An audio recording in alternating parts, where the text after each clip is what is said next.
Hello second year के बच्चों, मैं doctor Suman Singh, associate professor VSR government arts college. आज आपका नया पेपर संसाधन भूगोल शुरू कर रही हूँ। और सबसे पहले हम संसाधन भूगोल के परिभाषा और परिचय के बारे में बात करेंगे। तो सबसे पहले संसाधन भूगोल जो है, संसाधन एक प्रमुख आर्थिक तत्व है जिसमें स्थानिक वितरण, उत्पादन, उपयोग, संरक्षण एवं प्रबंध संबंधी अध्ययन आर्थिक भूगोल में किया जाता है। और आर्थिक भूगोल जो है वो मानव भूगोल की एक महत्वपूर्ण शाखा है। संसाधन में जो आर्थिक तत्व हैं, जैसे सबसे पहले तो संसाधनों का वितरण कहाँ कहाँ है, फिर उनका उपयोग क्या होता है, फिर उनके उपयोग में भी हम उसको कितना ज़्यादा काम में ले रहे हैं, उपभोग कर रहे हैं उसके बारे में, उसका कितना संरक्षण किया जाना आवश्यक है उसके बारे में, और उसको किस तरह से लंबे समय तक काम में लिया जा सकता है और उसकी अंतिम गुण तक को प्रयोग करने संबंधी अध्ययन हम आर्थिक भूगोल में करते हैं। अब आर्थिक भूगोल को मानव भूगोल की ही एक शाखा बताया है। जब सूक्ष्म स्तरीय अध्ययन करते हैं तो 1960 में आर्थिक भूगोल के विविध पक्ष थे, जिनमें हम मानव भूगोल की उपशाखाओं के रूप में कई सारे ब्रांचेज में हम पढ़ रहे थे, जैसे कृषि भूगोल, औद्योगिक भूगोल, संसाधन भूगोल, परिवहन भूगोल, व्यापारिक एवं वाणिज्यिक भूगोल इत्यादि का अध्ययन स्वतंत्र रूप से किया जाने लगा। कब से? 1960 से। अब 1960 में जब ये सब अलग से अध्ययन किया जाने लगा तो आर्थिक भूगोल की उपशाखाएं जो बनी, उनमें सबसे महत्वपूर्ण शाखा थी संसाधन भूगोल। अब संसाधन भूगोल का चूँकि महत्वपूर्ण स्थान था और उसका कारण भी ये था कि संसाधनों पर ही सारी आर्थिक क्रियाएं निर्भर होती हैं। जितने भी आर्थिक उपयोग मनुष्य करता है, यानी औद्योगिक विकास देख लीजिए, आर्थिक आधार पर कृषि विकास देख लीजिए, सभी में संसाधन सबसे ज़्यादा महत्वपूर्ण है। तो संसाधन भूगोल को परिभाषित करने से पूर्व हम बात करते हैं संसाधन के अर्थ और प्रकृति की, कि संसाधन क्या है।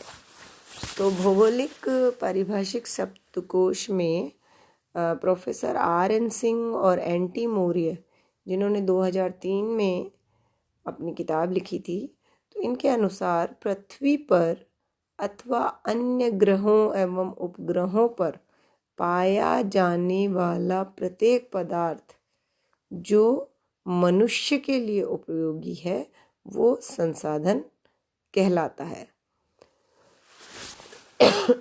सॉरी।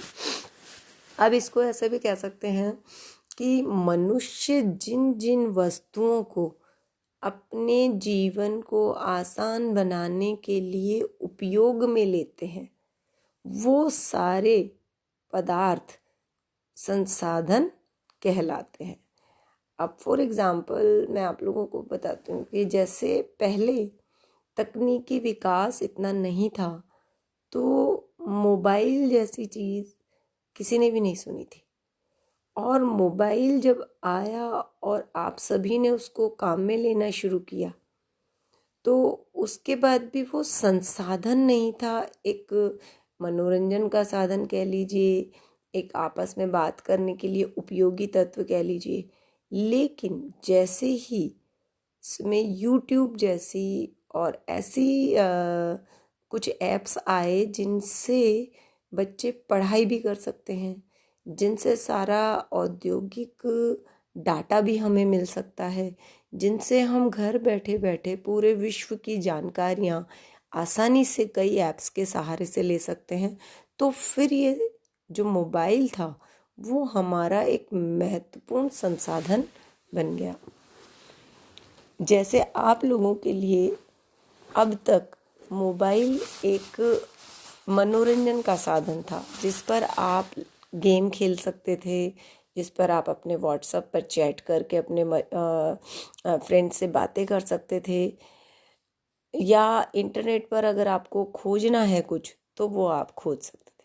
लेकिन अब जब से कोरोना जैसी बीमारी आई और ऑनलाइन पढ़ाई शुरू हुई, तब से आप लोगों के लिए ये मोबाइल ही एक महत्वपूर्ण संसाधन बन गया, क्योंकि ऑनलाइन पढ़ाई में सारे टीचर्स अपने कंटेंट्स जो हैं वो अपने जितने भी आपके नोट्स दे रहे हैं, पीडीएफ पीपीटी जितना भी बना रहे हैं, सब वो आपके इस पर अपलोड कर रहे हैं।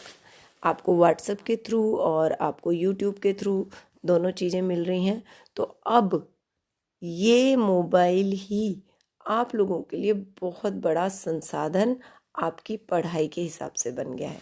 तो अब मुझे लगता है आप लोगों को समझ में आ गया होगा कि संसाधन किसे कहते हैं। वे सभी पदार्थ जो मनुष्य अपने जीवन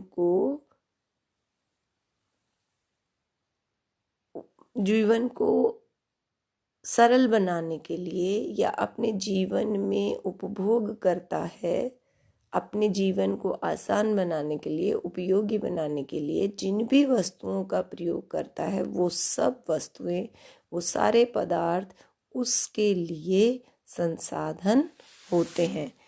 तो इसमें एक और भी बात कही जा सकती है कि संसाधन होते नहीं हैं, संसाधन बनते हैं। अब मानव के लिए किसी भी वस्तु की उपयोगिता होगी, वो उसे संसाधन बना देगी। किसी भी वस्तु या तत्व की उपयोगिता मनुष्य के ज्ञान तथा प्रौद्योगिकी के ऊपर निर्भर करती है। यानी मनुष्य को कितना ज्ञान है उस पदार्थ को प्रयोग करने के लिए, और कितनी तकनीक से वो अपने विकास के साथ उस पदार्थ को जोड़ता है। तो नए नए संसाधन अस्तित्व में आते रहते हैं और संसाधनों की संख्या लगातार हमारे उपयोग के साथ बढ़ती चली जाती है। उत्पत्ति के अनुसार संसाधन को मुख्यतः दो भागों में बांट लेते हैं, पहला प्राकृतिक और दूसरा मानवीय। अब प्राकृतिक संसाधन कौन कौन से हैं?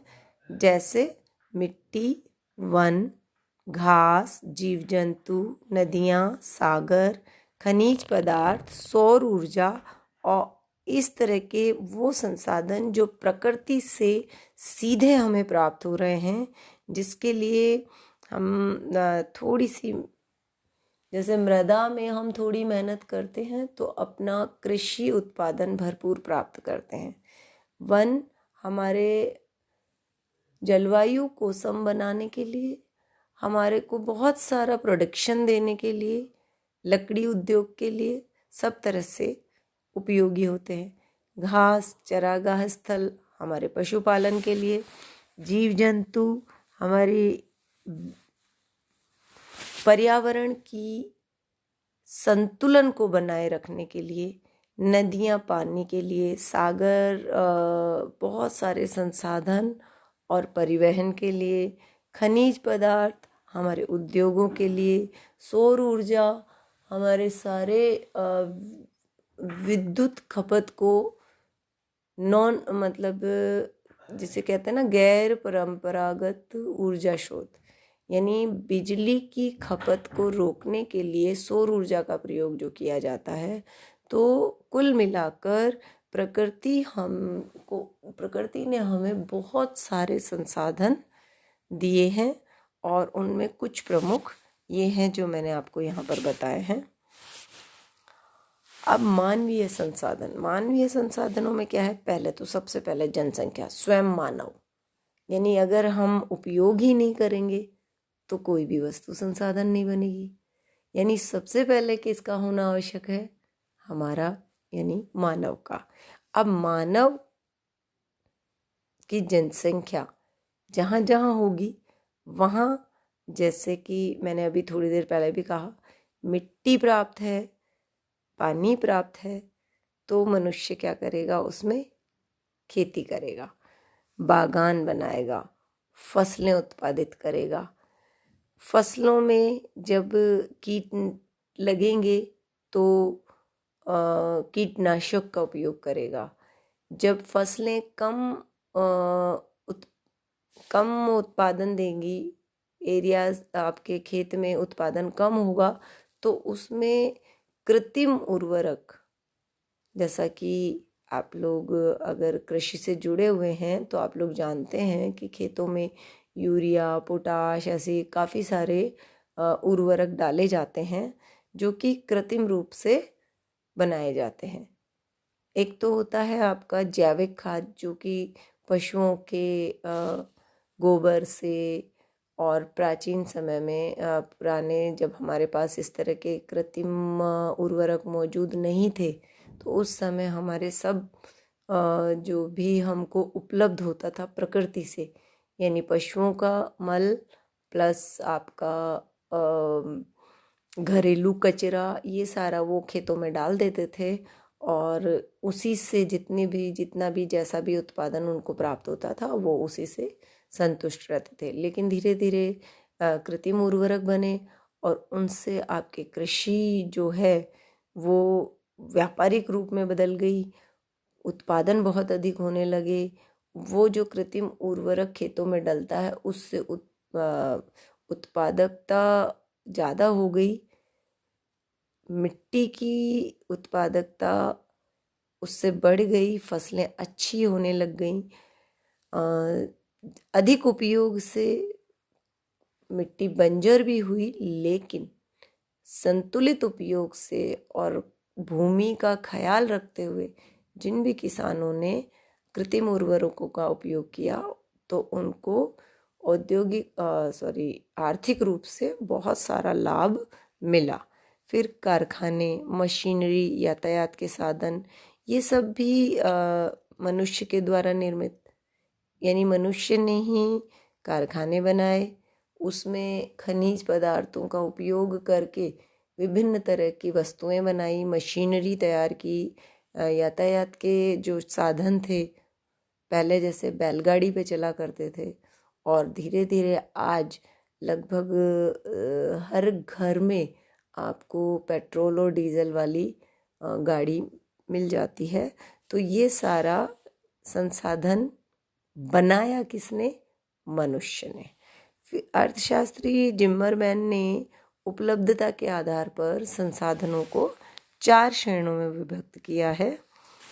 सबसे पहले तो सर्वसुलभ संसाधन, यानी जो विश्व में मनुष्यों को कहीं भी होंगे तो वहाँ प्राप्त होगा।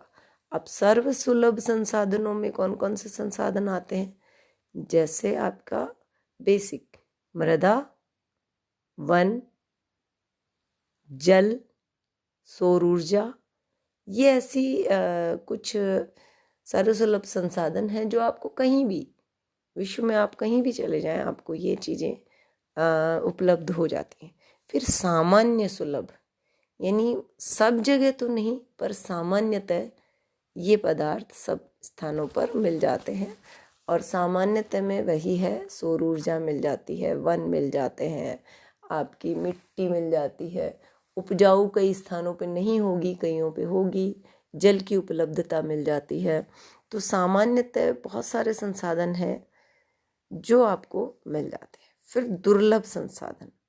अब दुर्लभ संसाधनों में जब हम जाते हैं तो जैसे कुछ बहुत कम एरिया हैं जहाँ पेट्रोल निकलता है, बहुत कम एरिया हैं जहाँ पर आपके खनिज संसाधनों में जैसे सोना और चांदी की खानें हैं, बहुमूल्य पत्थर मिलता है।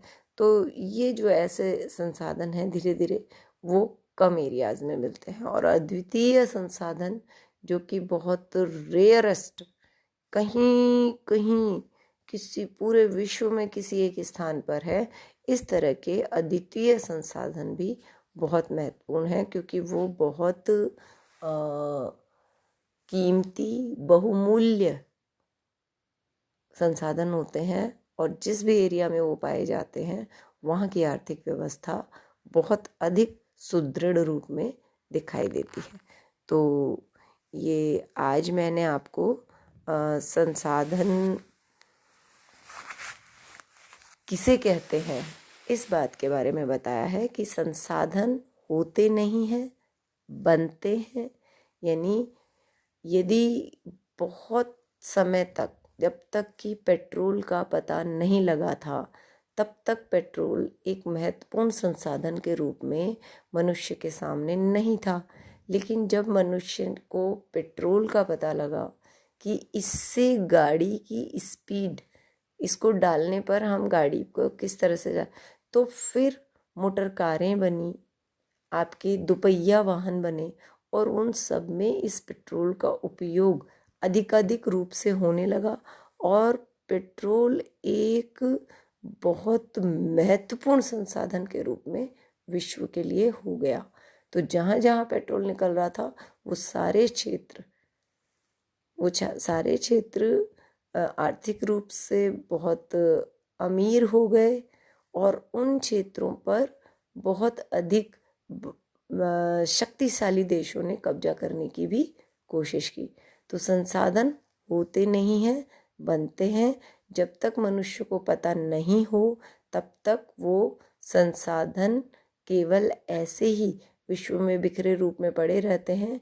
लेकिन जब मनुष्य उनका उपयोग करता है अपने जीवन को अच्छा बनाने के लिए, विकास करने के लिए, तब वो पदार्थ संसाधन के रूप में बदल जाते हैं। तो आज ये संसाधन का परिचय। अब नेक्स्ट वीडियो में हम बात करेंगे संसाधनों की परिभाषा के बारे में। विभिन्न विद्वानों ने बहुत सारी परिभाषाएं आपके संसाधनों की दी है। धन्यवाद।